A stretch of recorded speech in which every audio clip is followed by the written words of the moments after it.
जय माता जी के साथ ग्रुप में विराजे हुए तमाम सरदारों को जगजीत सिंह राजपुरोहित फुलासे की तरफ से जय श्री हुकुम। आज मैं एक राजपुरोहित होने के नाते मैं तमाम राजपूत मित्रों से निवेदन करना चाहूँगा। इस नवरात्रि के मौके पे मैं बैठा था, मुझे अचानक मेरे जहन में एक बात आई, क्यों नहीं मैं एक राजपुरोहित होने के नाते आप तक एक संदेश भेजूं। मित्रों, वो समय ज़्यादा दूर नहीं जहाँ पे आबरू बचाने के लिए, हिंदुत्व की रक्षा करने के लिए पुनः क्षत्रिय को खड़ा होना होगा। और क्योंकि जो स्थितियाँ देश में बन रही है, धीरे धीरे बदलाव आ रहे हैं, तो क्या मालूम किस समय वापस परिस्थिति को संभालनी पड़े।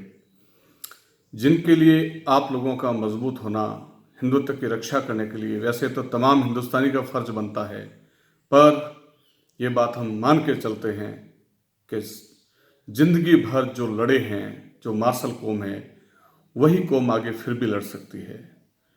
तो हिंदुत्व की रक्षा करने के लिए, धर्म की रक्षा करने के लिए आप लोगों को सतर्क रहना होगा। सतर्कता के लिए आप वैसे तो सतर्क हैं, पर जो हमें फिलहाल कहीं न कहीं हम लोग एक किसी चीज़ की भेंट चढ़ रहे हैं, जो है एक शराब का नशा। मित्रों, आप अदरवाइज नहीं लें।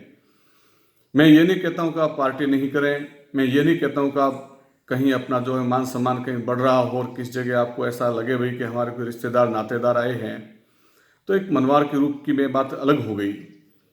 पर नियमित रूप से सेवन करने वाले, कई बार थोड़ा कठोर जरूर है दोस्तों, सुनने में भी आपको ठीक नहीं लगेगा, पर एक क्षत्रिय कहीं रोड पे गिरा हुआ पड़ा रहे और लोग उसके ऊपर से जाए, ये हमें शोभा नहीं देता। सिर मोर, हमेशा सिर के मोर ही अच्छे लगते हैं, अपनी जगह पे अच्छे लगते हैं।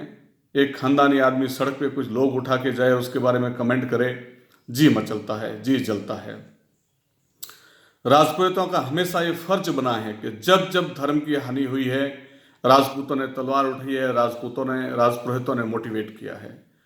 गुरु पहले भी थे और क्षत्रिय पहले भी अपने हिसाब से लड़ते थे, पर गुरु की पालना और आज्ञा का पूरा पालन करते थे। जैसे गुरु कहते थे वो करते थे। तो आप गुरु माने नहीं माने अलग बात है।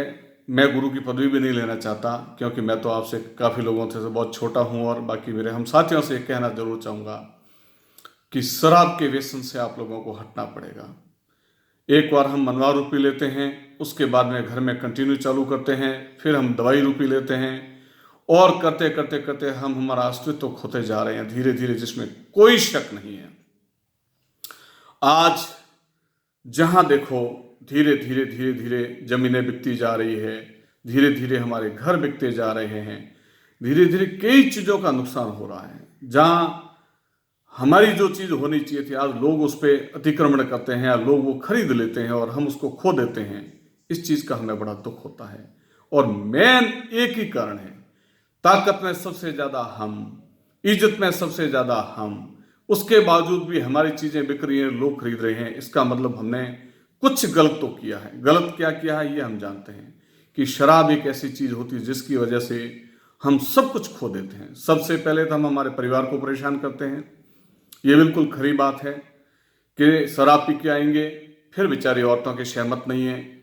तो मैं सबके लिए नहीं कह रहा हूँ, मैं तो कहूँ 2% ही हो चाहे 5% हो, जो लोग हैं, जो पक्की बात है कि कहीं न कहीं हमें परेशानियां होती है, परिवार उससे जूझता है, बच्चे उस दृश्य को देखते हैं तो उनके मन में बड़ी आहत पैदा होती है कि हमारे पिताजी इतने भले आदमी होने के बावजूद, गांव में इतनी इज्जत होने के बावजूद आज हम सहमे हुए हैं। आपके बच्चे आपसे डरते हैं, सहमे हुए रहते हैं। औरतें, माताएं, बहनें सहमी हुई रहती है कि कौन साहब आ गए, ठाकुर साहब आ गए हैं, अभी पी के आए, इनसे बात नहीं करनी। इतना बड़ा गैप हमारे जीवन में अगर हमारे परिवार से पड़ जाए तो मैं इसको बहुत अच्छा नहीं समझता साहब। आप आज इसी वक्त माता जी के नाम को बदनाम करते हुए मैं देखता हूँ, किसी मंदिर में जाने के बाद में आप शराब की बोतल लेके पधारते हैं और वहां जाने के बाद में पार्टियां शार्टियां बुला के 1 नहीं, 2 नहीं, 10 नहीं, 50 बोतल खुल के, और जीव हत्या के बावजूद हम घर आते हैं और अपने आप में गर्वान्वित महसूस करते हैं कि हम क्षत्रिय हैं। साहब, क्षत्रियों को धर्म निभाने के लिए खाली शराब के पीछे पड़ना या मीट वगैरह खाने से क्षत्रिय धर्म नहीं निभेगा। आप लोगों की बहुत बड़ी जिम्मेवारी है, हिंदुत्व को बचाने की जिम्मेवारी है, और उस जिम्मेवारी के लिए इन चीज़ों से त्याग लेना होगा आपको। मैं बड़ा खरा बोलता हूँ, बड़ी सत्य बात कहता हूँ। आप लोगों को अपनी रक्षा करने के लिए, अपनी बहन बेटी की रक्षा करने के लिए, हिंदुत्व की रक्षा करने के लिए, और हम लोग बहुत बड़ी आशा लेके बैठे हैं। मैं राजपुरोहित होने के नाते प्रत्येक क्षत्रिय, प्रत्येक राजपूत से बड़े गर्व के साथ कहता हूं, मैं एक अधिकार समझते हुए कहता हूं कि आप इनसे वंचित हो जाएं, और अगर आपको ठीक लगे तो आज ही प्रण ले लें। ज्यादा लंबा समय लेने की आवश्यकता नहीं है। आज प्रण ले लें कि हमारे घर के अंदर, हमारे परिवार के अंदर इन चीजों का व्यसन नहीं होगा, नहीं होगा, नहीं होगा, नहीं होगा। पूरे परिवार को बचाएं, नहीं तो हमारे बच्चे लेंगे, नहीं हम लेंगे, नहीं बहन बेटी लेगी। क्योंकि वैसे मैं आपको बता दूं कि अगर हम शराब नहीं पीते हैं या मीट वगैरह छोड़ देते हैं तो उसके हजारों ऑप्शन और भी है। खाना पीना बॉडी के लिए जरूरी है, स्वास्थ्य के लिए अच्छा है। पीना तो कतई अच्छा नहीं है, पर खाना ठीक मानते हैं लोग। पर उसके ऑप्शन बाजार में इतने हैं कि हम बहुत कुछ खा के हमारे जीवन को बहुत अच्छा बना सकते हैं। इसलिए निवेदन है, अच्छा धंधा करने के लिए, अच्छे बाजार में रहने के लिए, अच्छे लोगों से व्यवहार करने के लिए, क्योंकि जब भी हमारा मन आक्रोशित होगा तो हम अच्छा बिजनेस नहीं कर पाएंगे।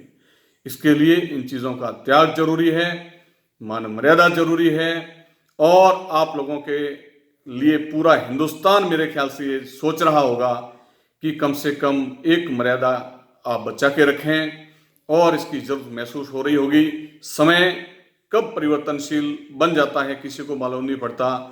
इसलिए अपनी धर्म की रक्षा के लिए आप लोग इन चीज़ों का त्याग करें। नवरात्रि पे मैं एक बार सभी मेरे सरदारों से सरमोर, जो हिंदुस्तान के किसी जमाने में राजा हुआ करते थे, आज भी हम राजा मानते हैं, राजा को राजा रहने दें। राजा को नालियों के अंदर आप नीचे गिर के शर्मिंदा नहीं करें। धन्यवाद। जय माता जी की साथ।